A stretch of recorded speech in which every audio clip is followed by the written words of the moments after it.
Muy buenas, les habla Mauricio Lema y vamos a discutir un poquito sobre las respuestas a los cuestionarios uno y 2 que se hicieron durante esta semana en un grupo de oncología, pues en el pregrado, el curso de oncología de pregrado del CES. Ustedes pueden observar que en un total de aproximadamente unos 24 personas han respondido por lo menos el primer cuestionario, que tiene que ver sobre generalidades y prevención. Considero que es una muestra importante de interés por parte del estudiantado, que se hayan tomado el tiempo para responder estas preguntas que son totalmente voluntarias. Y vamos a mirar cada uno de los perfiles de respuesta que hay en las diferentes preguntas. Voy a resaltar solamente aquellas en las que piense que las respuestas son erróneas. En esta pregunta pues no hay nada que hacer. Efectivamente el grueso de las personas que respondieron lo correcto. Un paciente que tenga que sea capaz de mantener actividad pero que tenga síntomas de la enfermedad pues tiene un ECOG de 1, ¿cierto? Eso es lo que llamamos sintomático pero ambulatorio. Aquí no hay ningún problema. Estas personas que tienen que eligieron ECOG 0 o ECOG 2, pues creo yo que es una invitación a que replanteen sus conceptos sobre lo que es desempeño. Es el menor problema de salud pública. Pues la inmensa mayoría de los pacientes que respondieron pues lo tienen correcto. Efectivamente en Colombia no es tan problemático el carcinoma hepatocelular. Recuerden que eso es más del sudeste asiático, donde hay infecciones por virus en forma endémica. El cáncer de colon es de hecho un problema de salud pública hoy en día en Colombia, no tanto pues como otros, pero se ha convertido en importante. La causa de incidencia y la segunda causa de mortalidad en cáncer en los Estados Unidos en mujeres, y pues no sé de dónde sacarían los que dijeron ovario, pero pues es claro, es obvio que es el de mama. No es uno de los 8 ways. Yo creo que efectivamente el realizar tamizaje de cáncer de estómago no lo es, pues, porque realmente no hay estrategias de tamizaje universalmente aceptadas para este tumor. Si lo hubiera, sería uno de los 8 ways, porque uno de los 8 ways es realizar tamizaje en forma apropiada. No es verdad sobre la biología del cáncer, pues es absolutamente cierto que como es un daño en el DNA es hereditario. Recuerde que solamente una fracción bastante menor de los cánceres son de origen hereditario, la mayoría son adquiridos. Entonces yo quería resaltar ese concepto en esta pregunta. La obesidad explica aproximadamente qué porcentaje de los cánceres en los Estados Unidos, pues eso lo vimos, hay una diapositiva entera sobre eso que dice que es esencialmente del 30%. Los que respondieron 20, probablemente ese es el número real en el resto del mundo, pero no en los Estados Unidos, donde la obesidad es un problema de salud pública. Que el alcohol con moderación conlleva el mismo riesgo de cáncer en hombres que en mujeres, y la respuesta es false, no es verdadero, es falso. En realidad se considera que hay un mayor riesgo de cáncer específicamente de mama, incluso con consumos relativamente menores de alcohol.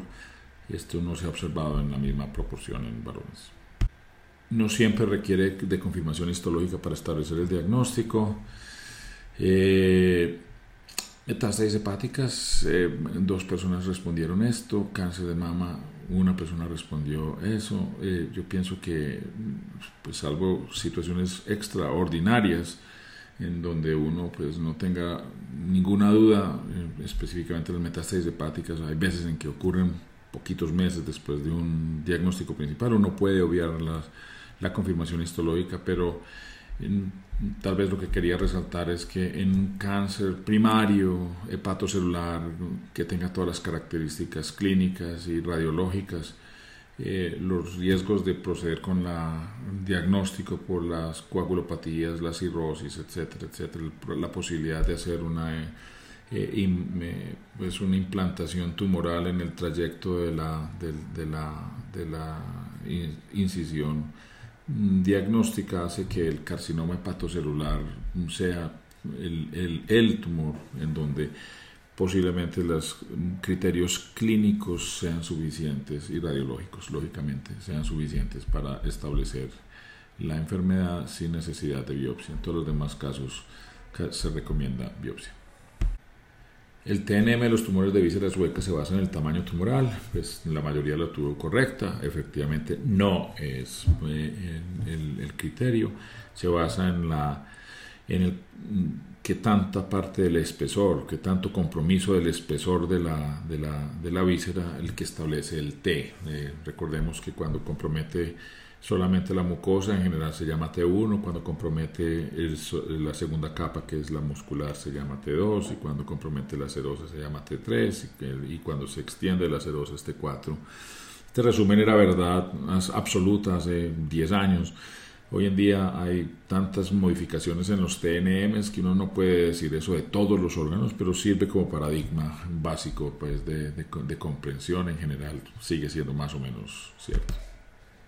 Si todos dejáramos de fumar hoy, mañana la disminución en la mortalidad del cáncer sería no apreciable, ¿cierto? Mañana no es el mañana, ¿sí? En el mañana sería el 30%, pero mañana sería no apreciable, porque recuerden que hay un tiempo entre el cambio del hábito y la modificación del riesgo, tanto al adquirirlo como al suspenderlo. Entonces, la respuesta sería ninguna apreciable.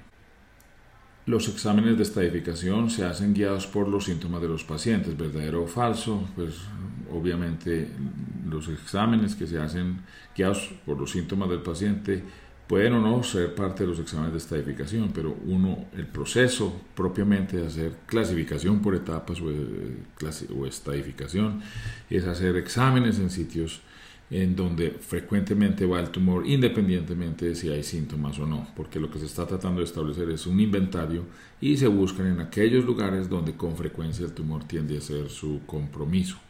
Eso no significa que uno no haga exámenes en los sitios donde el paciente tenga síntomas. Si por ejemplo un paciente tiene síntomas en sitios distintos a donde se debe hacer la estadificación, se debe lógicamente mirar ese sitio porque ocasionalmente los tumores hacen metástasis en sitios distintos a los que normalmente hacen metástasis. Entonces la respuesta es falso y la mayoría lo tuvo bien. La mortalidad de mujeres ha disminuido en forma sustancial en los siguientes, excepto en los Estados Unidos. Cáncer de pulmón. Las mujeres han disminuido el tabaquismo de una manera mucho más lenta que los hombres y esto se ha traducido en que hay un pico todavía de tabaquismo, en tanto que tanto el cáncer de cervix uterino como el de mama ha habido una reducción sustancial de la mortalidad en los Estados Unidos. El test que detecta lesiones antes de que sean cáncer, previniéndolo, es, a mi juicio, la colonoscopia, porque detecta pólipos en su fase precancerosa.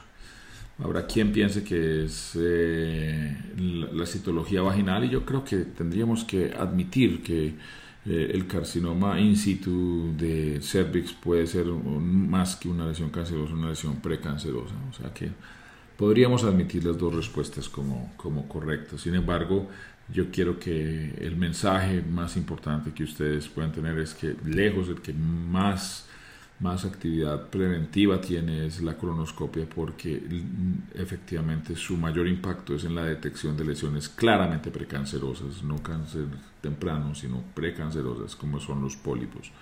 Entonces la mejor respuesta es colonoscopia, pero en un examen probablemente tendríamos que admitir ambos como respuesta posible. Sin embargo, no estoy seguro que otras estructuras evaluativas les admitan la citología vaginal como una respuesta posible. Bueno, no voy a continuar con el segundo cuestionario porque este video ya está muy largo. Se despide Mauricio Lara.